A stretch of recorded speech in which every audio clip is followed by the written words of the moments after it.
Hello ಎಲ್ರಿಗೂ ನಮಸ್ಕಾರ. Welcome back to my YouTube channel.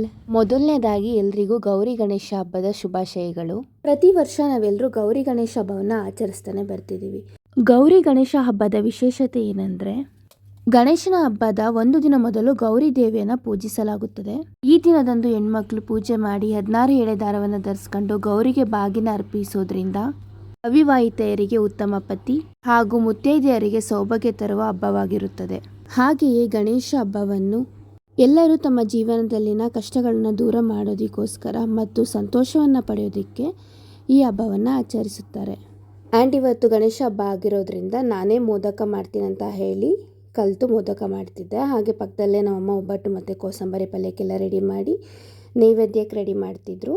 ನೈವೇದ್ಯಕ್ಕೆಲ್ಲ ready ಆದಮೇಲೆ ಪೂಜೆ ಮಾಡೋದಕ್ಕೋಸ್ಕರ ಹೆಣ್ಮಕ್ಳಿಗೆ ಸೀರೆ, ಕುಂಕುಮ, ಹೂವು, ಬಳೆ ಇಲ್ಲ ಅಂದರೆ ಹಬ್ಬನೇ ಇನ್ಕಂಪ್ಲೀಟ್. ನೈವೇದ್ಯಕ್ಕೆಲ್ಲ ರೆಡಿ ಮಾಡಿ ಪೂಜೆ ಮಾಡೋ ಅಷ್ಟರಲ್ಲಿ ಆಲ್ಮೋಸ್ಟ್ ಒಂದು 11 ಗಂಟೆ ಆಗೋಗಿತ್ತು. ಆ ಟೈಮಲ್ಲಿ ತಿಂಡಿ ಬೇರೆ ಊಟ ಬೇರೆ ಮಾಡೋಷ್ಟು ಪೇಷನ್ಸ್ ನಮಗಿರಲಿಲ್ಲ. ಸೊ ಡೈರೆಕ್ಟ್ ನಮಗೆ ಊಟಕ್ಕೆ ಏನು ಬೇಕು ಊಟಕ್ಕೆ ರೆಡಿ ಮಾಡ್ತಿದ್ವಿ. ಆ್ಯಂಡ್ ಮಧ್ಯಾಹ್ನ ಊಟಕ್ಕೋಸ್ಕರ ಮೂಲಂಗಿನ ಜಜ್ಜಿ, ನಮ್ಮ ಕಡೆ ಜಜ್ಜು ಮೂಲಂಗಿ ಸಾಂಬಾರು ಅಂತ ಕರೀತೀವಿ. ಹಾಗೆ ಸಂಜೆ 6 ಗಂಟೆಗೆ ಗಣಪತಿ ದೇವಸ್ಥಾನಕ್ಕೆ ಹೋಗಿದ್ವಿ.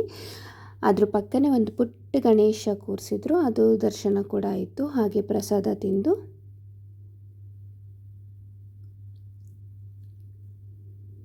ಹಾಗೆ ಅಲ್ಲಿ ಪಕ್ಕದಲ್ಲಿ ದೇವಿ ದೇವಸ್ಥಾನ ಕೂಡ ಇತ್ತು, ದೇವಿ ದರ್ಶನ ಆಗಿ ಹಾಗೆ ರಾಯರ ದರ್ಶನ ಕೂಡ ಮಾಡಿ ಹಾಗೆ ಮನೆಗೆ ಹೊರಡಬೇಕಿದ್ರೆ ಗಣಪತಿ ವಿಸರ್ಜನೆ ಕೂಡ ನಡೀತಾ ಇತ್ತು.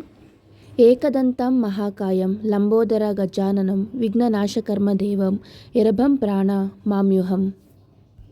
ಈ ಗಣೇಶ ಚತುರ್ಥಿಯ ದಿನದಂದು ಗಣಪ ನಿಮಗೆ ಸಕಲ ಐಶ್ವರ್ಯ ಆರೋಗ್ಯ ನೀಡೋ ಹಾರೈಸಲಿ. ಮತ್ತೊಮ್ಮೆ ಗಣೇಶ ಚತುರ್ಥಿಯ ಶುಭಾಶಯಗಳು.